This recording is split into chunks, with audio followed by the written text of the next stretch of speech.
Good day, everyone. I'm Pat Diaz, and welcome to English pronunciation at the sentence or speech level. Today, we are learning about how function words work. Function words in action. Let's begin.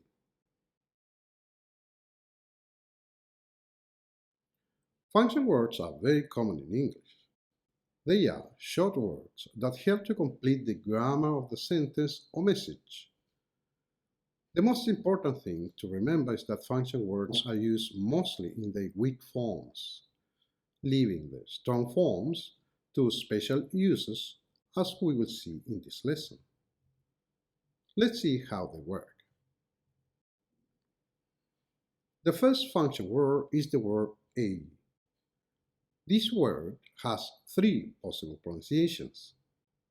In its weak form, it can be pronounced as uh, uh, and in its strong forms, it can be pronounced as a, a, or as a, a.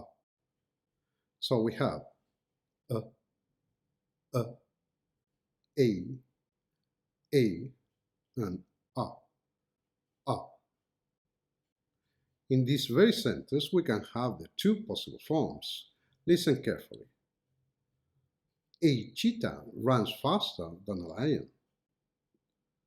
A cheetah runs faster than a lion. At the beginning of this sentence, we have two options. We can say a cheetah, or a cheetah, a cheetah. And this is because in this part I am highlighting the word cheetah. It is a cheetah that runs faster and not other animal. However, the correct pronunciation of the second A is a, a lion, a lion. And this is because I am referring here to any lion, any of them, no special one. Listen again. A cheetah can run faster than a lion. A cheetah can run faster than a lion. Okay, very good. The second important function word is do. This word can be pronounced as d, and as do, but also as do. So in here we have d, do, and do. Example. What do they do? What do they do? In this example, the first do is an auxiliary verb, so it is pronounced in its weak form, while the second is a main verb, so in its strong form. What do they do? What do they do?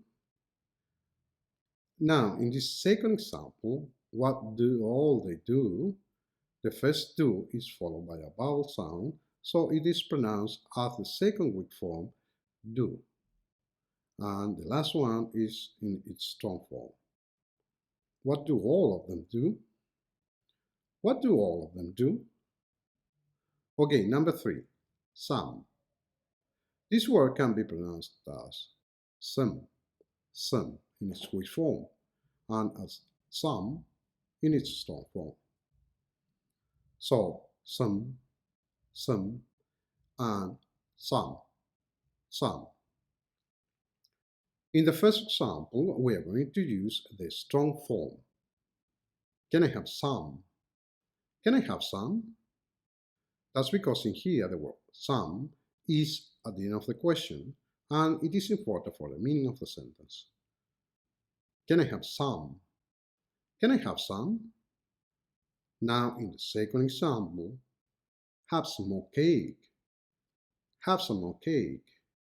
We are going to use its weak form as the word some, in this case, is not so important for the meaning of the sentence and doesn't need to be emphasized.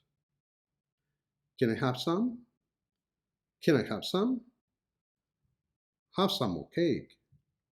Have some more cake. Number 4 is but. This word can be pronounced as b in its quick form, and as but in its strong form. In this first example, everybody was invited but me. We use the strong form as the word but is used contrastively. Everybody against me. Everybody but me. In the second example, I'm sorry, but I can't stay any longer. We are going to use a weak form to introduce the opposite idea. So we have everybody was invited but me. I'm sorry, but I can't stay any longer. Now, some function words can have several pronunciations. In this case, the word then can be pronounced in 4 different ways. Even though the last one, the strong form, is very rare and it is used mostly when the word is alone. Example: Peter is a lot taller than Rose. Peter is a lot taller than Rose. In this example, we can use any of the weak forms. So we have Peter is a lot taller than Rose. Peter is a lot taller than Rose. Okay, next one. The last one I want you to see is the word of. This word can be pronounced as of, as, a, as, if, as, of, and as, of. In the first example, this word is pronounced as so we say a glass of milk, a glass of milk. In the second example, it is pronounced as a cup of coffee, cup of coffee. In number 3, we are going to pronounce it as if, a cup of tea, a cup of tea. And in the last sentence, we're going to use either of the strong forms. Of, or, of. So we're going to say of the 10, blah, blah, blah. Of the 10, blah, blah, blah. Or of the 10, blah, blah, blah. Okay, so we have a glass of milk, a glass of milk. A cup of coffee, a cup of coffee. A cup of tea, a cup of tea. Of the 10, or of the 10, blah, blah, blah. Let's see some more examples. Number 1. It takes more than an hour to do the task. It takes more than an hour to do the task. It takes more than an hour to do the task. Number 2. We must call and thank Lily for the present. Must call and thank Lily for the present. We must call and thank Lily for the present. Number 3. The situation is getting out of control.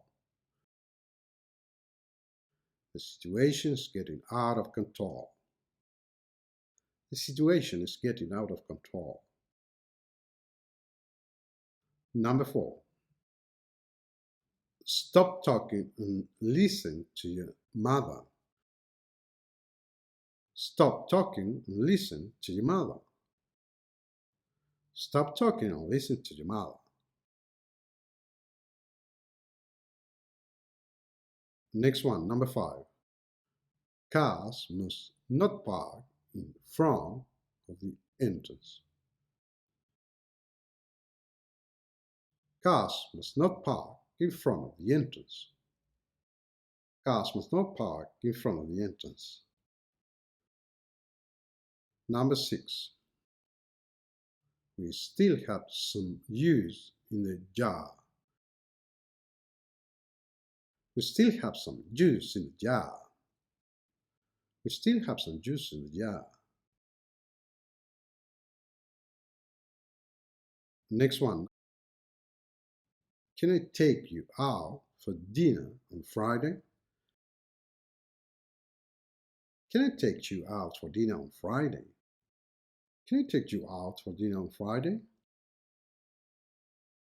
Number 8.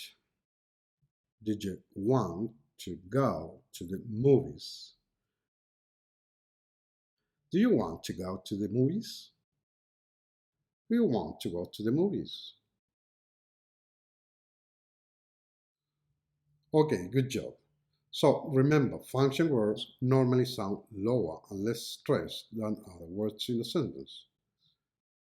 They are determinants, pronouns, auxiliary modal verbs, prepositions, conjunctions, and contractions. Finally, function words make the message grammatically correct.